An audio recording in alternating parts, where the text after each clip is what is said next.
بسم الله الرحمن الرحيم. ألف لام را. تلك آيات الكتاب المبين. إنا أنزلناه قرآنا عربيا لعلكم تعقلون. نحن نقص عليك أحسن القصص بما أوحينا إليك هذا القرآن وإن كنت من قبله لمن الغافلين. إذ قال يوسف لأبيه يا أبت إني رأيت 11 كوكبا والشمس والقمر رأيتهم لي ساجدين. قال يا بني لا تقصص رؤياك على إخوتك فيكيدوا لك كيدا إن الشيطان للإنسان عدو مبين. وكذلك يجتبيك ربك ويعلمك من تأويل الأحاديث ويتم نعمته عليك وعلى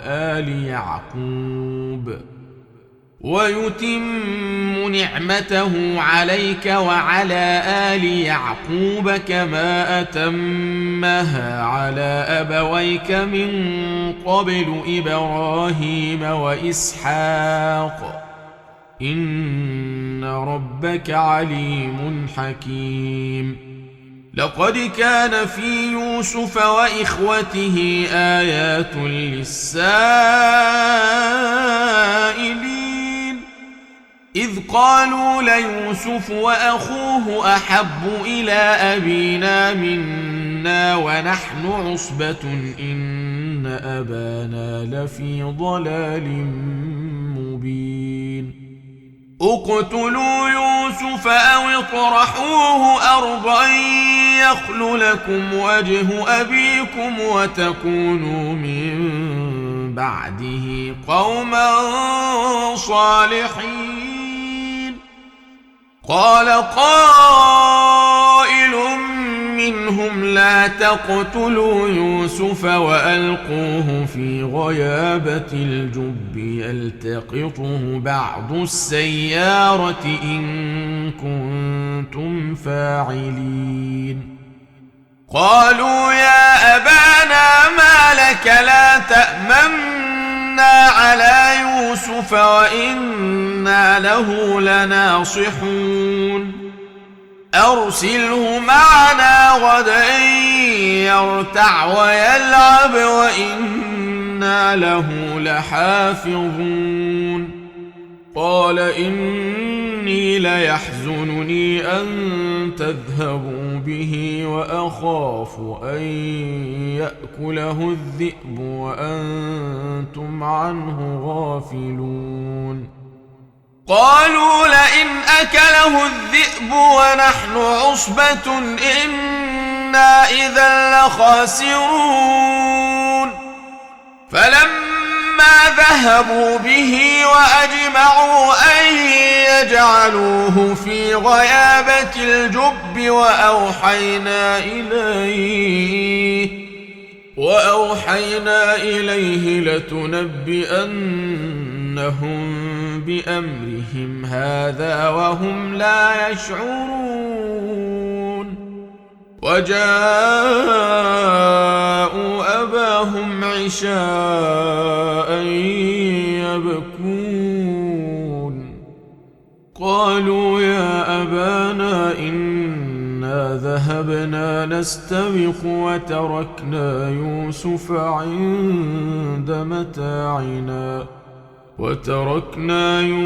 عند متاعنا فأكله الذئب وما أنت بمؤمن لنا ولو كنا صادقين.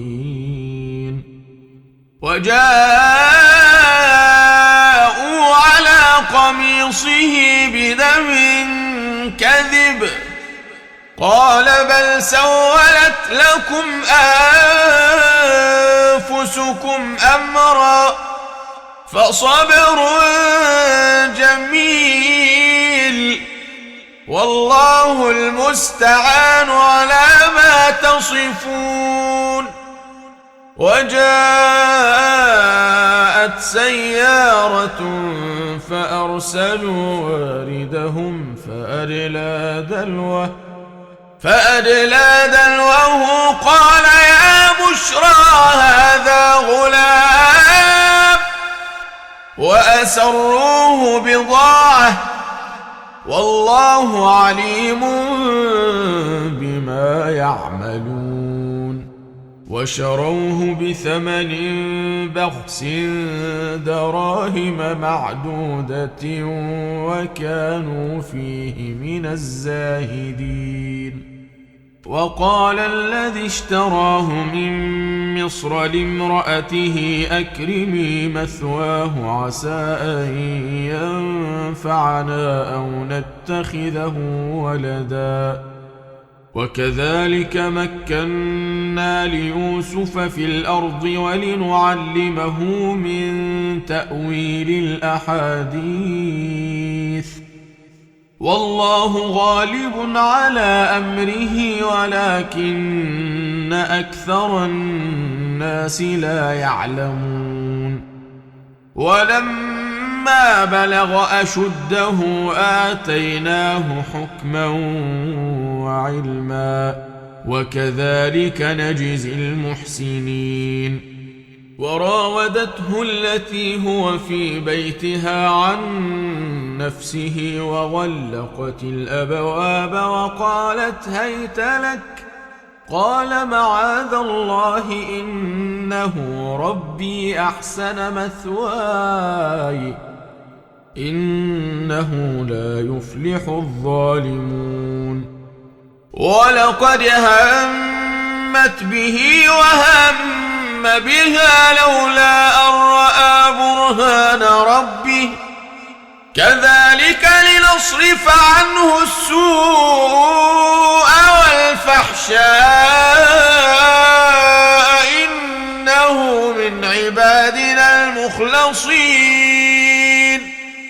واستبق الباب وقدت قميصه من دبر وألف يا سيدها لدى الباب قالت ما جزاء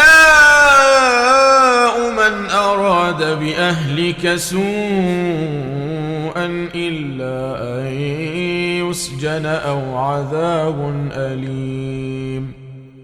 قال هي راودتني عن نفسي وشهد شاهد من أهلها إن كان قميصه قد من قبل فصدقت وهو من الكاذبين. وإن كان قميصه قد من دبر فكذبت وهو من الصادقين.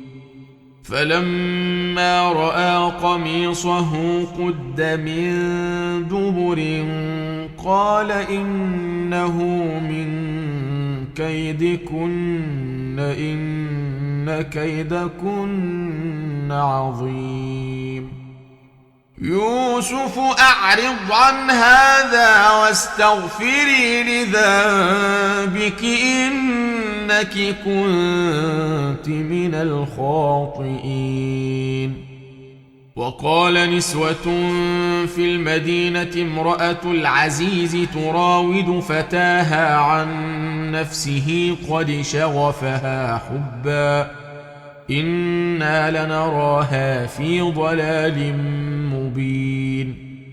فلما سمعت بمكرهن أرسلت إليهن وأعتدت لهن متكئا وآتت كل واحدة منهن سكينا وقالت اخرج عليهن. فلما رأينه أكبرنه وقطعن أيديهن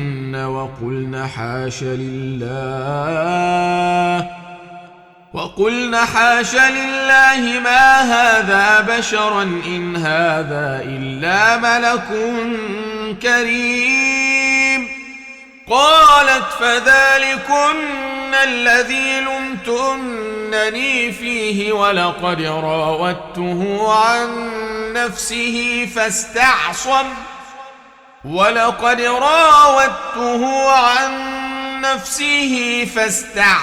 ولئن لم يفعل ما آمره ليسجنن وليكون من الصاغرين قال رب السجن أحب إلي مما يدعونني إليه وإلا تصرف عني كيدهن أصب إليهن وأكن من الجاهلين فاستجاب له ربه فصرف عنه كيدهن إنه هو السميع العليم ثم بدا لهم من بعد ما رأوا الآيات ليسجننه حتى حين ودخل معه السجن فتيان قال أحدهما إني أراني أعصر خمرا وقال الآخر إني أراني أحمل فوق رأسي خبزا تأكل الطير منه نبئنا بتأويله إنا نراك من المحسنين قال لا يأتيكما طعام ترزقانه إلا نبأتكما بتأويله قبل أن يأتيكما ذلكما مما علمني ربي إني تركت ملة قوم لا يؤمنون بالله وهم بالآخرة هم كافرون واتبعت ملة آبائي إبراهيم وإسحاق ويعقوب ما كان لنا أن نشرك بالله من شيء ذلك من فضل الله علينا وعلى الناس ولكن أكثر الناس لا يشكرون يا صاحبي السجن أأرباب متفرقون خير أم الله الواحد القهار ما تعبدون من دونه إلا أسماء سميتموها أنتم وآباؤكم ما أنزل الله بها من سلطان إن الحكم إلا لله أمر ألا تعبدوا إلا إياه ذلك الدين القيم ولكن أكثر الناس لا يعلمون يا صاحبي السجن أما أحدكما فيسقي ربه خمرا وأما الآخر فيصلب فتأكل الطير من رأسه قضي الأمر الذي فيه تستفتيان وقال للذي ظن أنه ناج منهما اذكرني عند ربك فأنساه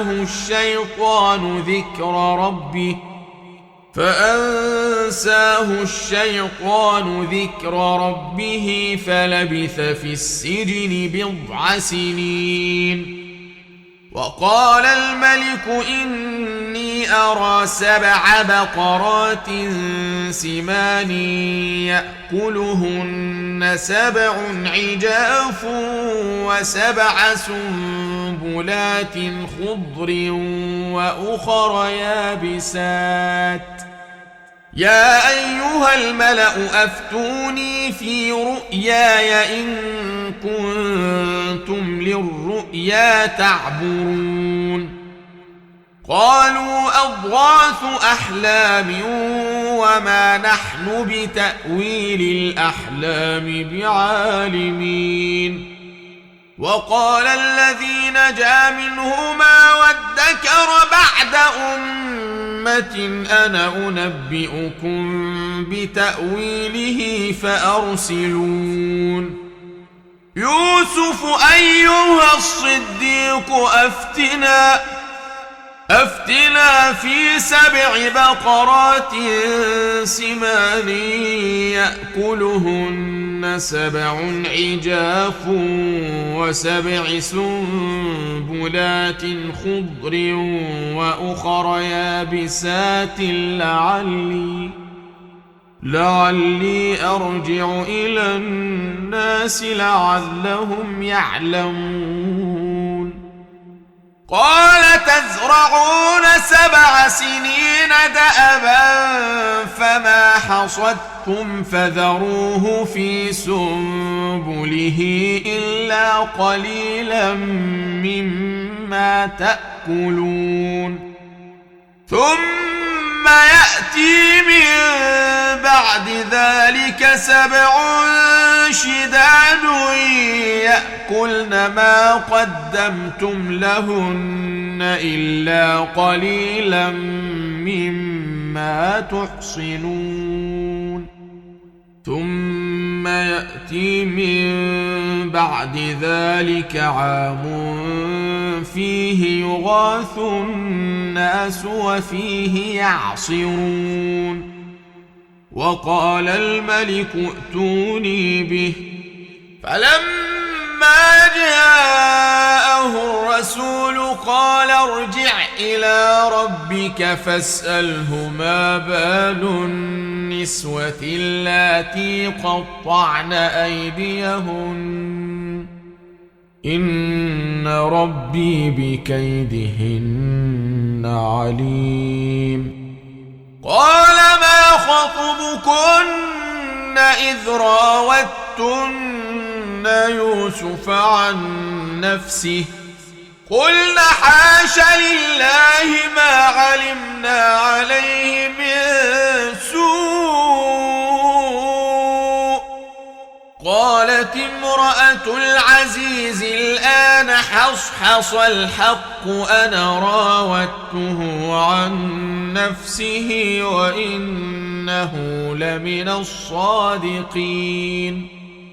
ذلك ليعلم أني لم أخنه بالغيب وأن الله لا يهدي كيد الخائنين. وما أبرئ نفسي إن النفس لأمارة بالسوء إلا ما رحم ربي إن ربي غفور رحيم. وقال الملك ائتوني به أستخلصه لنفسي فلما كلمه قال إنك اليوم لدينا مكين أمين. قال جعلني على خزائن الأرض إني حفيظ عليم. وكذلك مكنا ليوسف في الأرض يتبوأ منها حيث يشاء نصيب برحمتنا من نشاء ولا نضيع أجر المحسنين. ولأجر الآخرة خير للذين آمنوا وكانوا يتقون. وجاء إخوة يوسف فدخلوا عليه فعرفهم وهم له منكرون. ولما جهزهم بجهازهم قال ائتوني بأخ لكم من أبيكم ألا ترون أني أوفي الكيل وأنا خير المنزلين. فإن لم تأتوني به فلا كيل لكم عندي ولا تقربون. قالوا سنراود عنه أباه وإنا لفاعلون. وقال لفتيانه اجعلوا بضاعتهم في رحالهم لعلهم يعرفونها إذا انقلبوا إلى أهلهم لعلهم يرجعون. فلما رجعوا إلى أبيهم قالوا يا أبانا منع منا الكيل فأرسل معنا أخانا نكتل وإنا له لحافظون.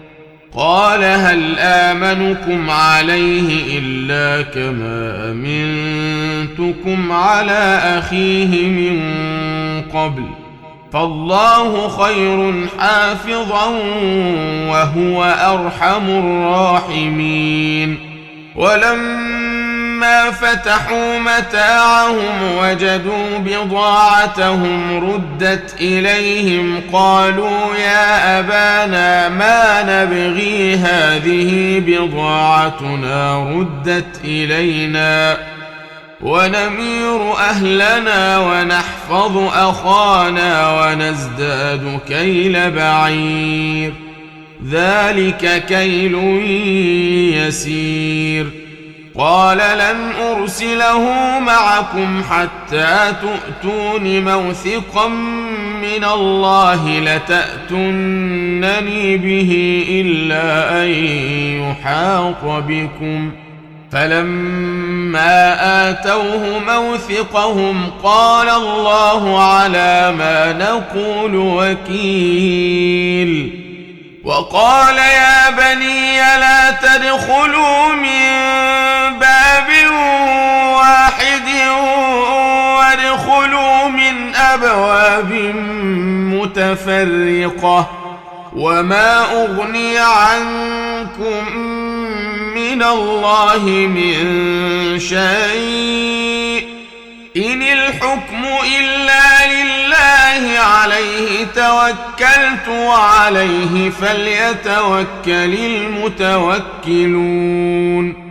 ولما دخلوا من حيث أمرهم أبوهم ما كان يغني عنهم من الله من شيء إلا حاجة في نفس يعقوب قضاها وإنه لذو علم لما علمناه ولكن أكثر الناس لا يعلمون.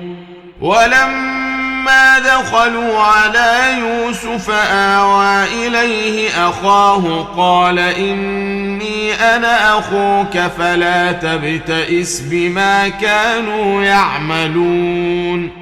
فلما جهزهم بجهازهم جعل السقاية في رحل أخيه ثم أذن مؤذن أيتها العير إنكم لسارقون. قالوا وأقبلوا عليهم ماذا تفقدون؟ قالوا نفقد صواع الملك ولمن جاء به حمل بعير وأنا به زعيم. قالوا تالله لقد علمتم ما جئنا لنفسد في الأرض وما كنا سارقين. قالوا فما جزاؤه إن كنتم كاذبين؟ قالوا جزاؤه من وجد في رحله فهو جزاؤه كذلك نجزي الظالمين. فبدأ بأوعيتهم قبل وعاء أخيه ثم استخرجها من وعاء أخيه كذلك كدنا ليوسف ما كان ليأخذ أخاه في دين الملك إلا أن يشاء الله نرفع درجات من نشاء وفوق كل ذي علم عليم قالوا إن يسرق فقد سرق أخ له من قبل فأسرها يوسف في نفسه ولم يبدها لهم قال أنتم شر مكانا والله أعلم بما تصفون قالوا يا أيها العزيز إن له أبا شيخا كبيرا فخذ أحدنا مكانه إنا نراك من المحسنين قال معاذ الله أن نأخذ إلا من وجدنا متاعنا عنده إنا إذا لظالمون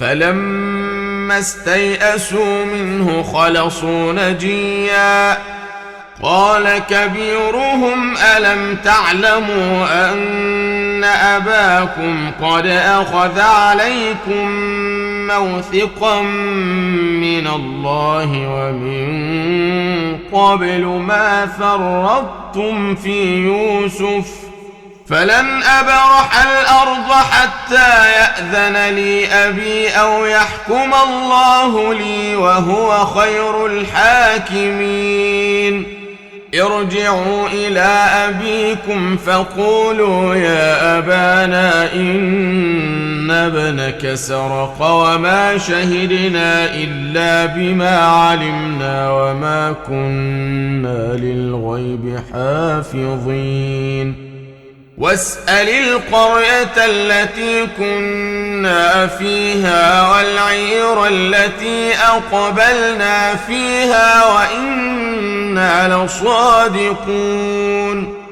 قال بل سولت لكم أنفسكم أمرا فصبر جميل عسى الله أن يأتيني بهم جميعا إنه هو العليم الحكيم وتولى عنهم وقال يا أسفا على يوسف وابيضت عيناه من الحزن فهو كظيم قالوا تالله تفتأ تذكر يوسف حتى تكون حرضا أو تكون من الهالكين قال إنما أشكو بثي وحزني إلى الله وأعلم من الله ما لا تعلمون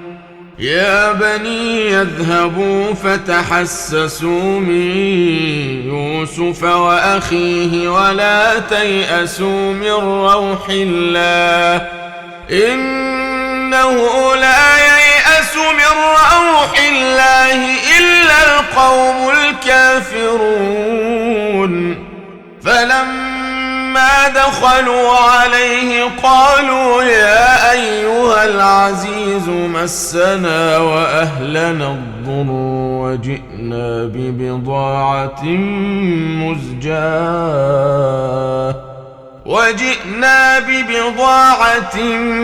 مزجاة فأوف لنا الكيل وتصدق علينا إن الله يجزي المتصدقين قال هل علمتم ما فعلتم بيوسف وأخيه إذ أنتم جاهلون قالوا أئنك لأنت يوسف؟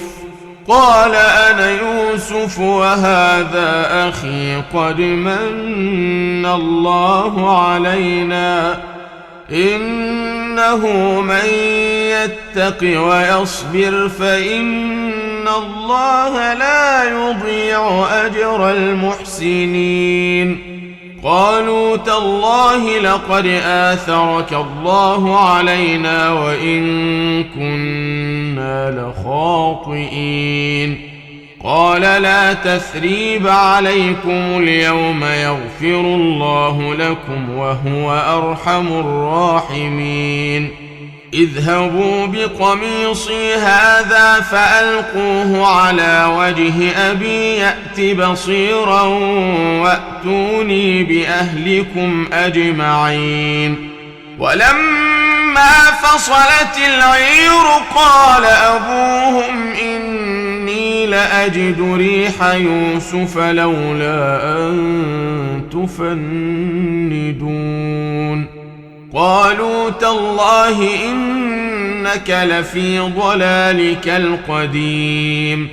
فلما أن جاء البشير ألقاه على وجهه فارتد بصيرا قال ألم أقل لكم إني أعلم من الله ما لا تعلمون. قالوا يا أبانا استغفر لنا ذنوبنا إنا كنا خاطئين. قال سوف أستغفر لكم ربي إنه هو الغفور الرحيم. فلما دخلوا على يوسف آوى إليه أبويه وقال ادخلوا مصر إن شاء الله آمنين. ورفع أبويه على العرش وخروا له سجدا وقال يا أبت هذا تأويل رؤياي من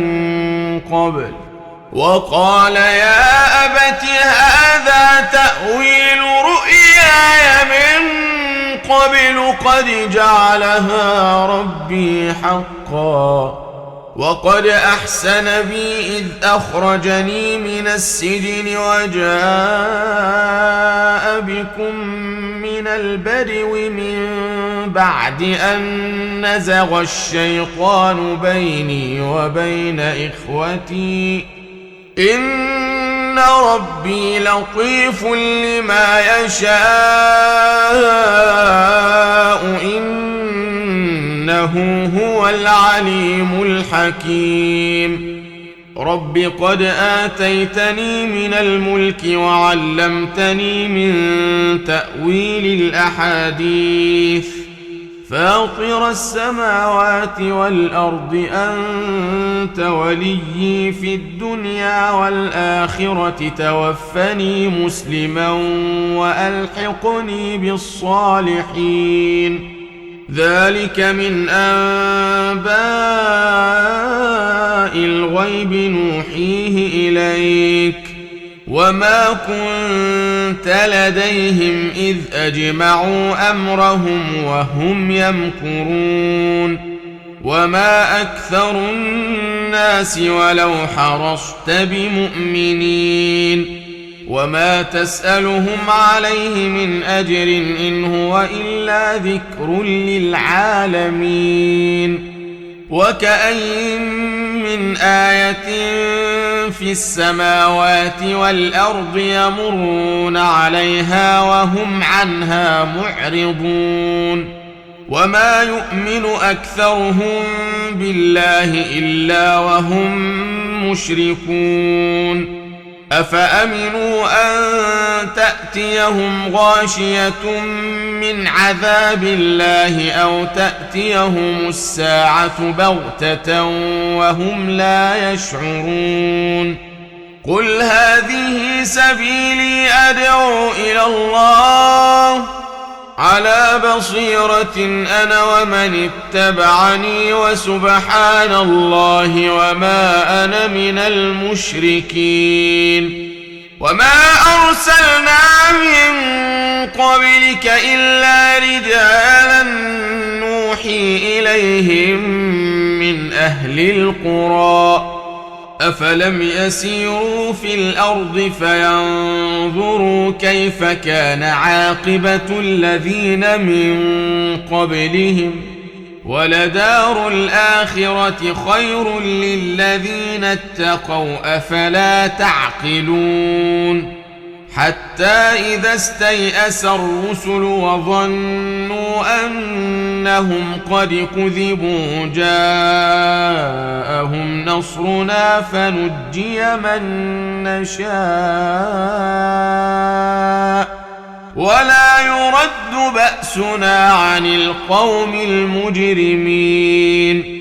لقد كان في قصصهم عبرة لأولي الألباب ما كان حديثا يفترى ولكن تصديق الذي بين يديه وتفصيل كل شيء وهدى ورحمة لقوم يؤمنون.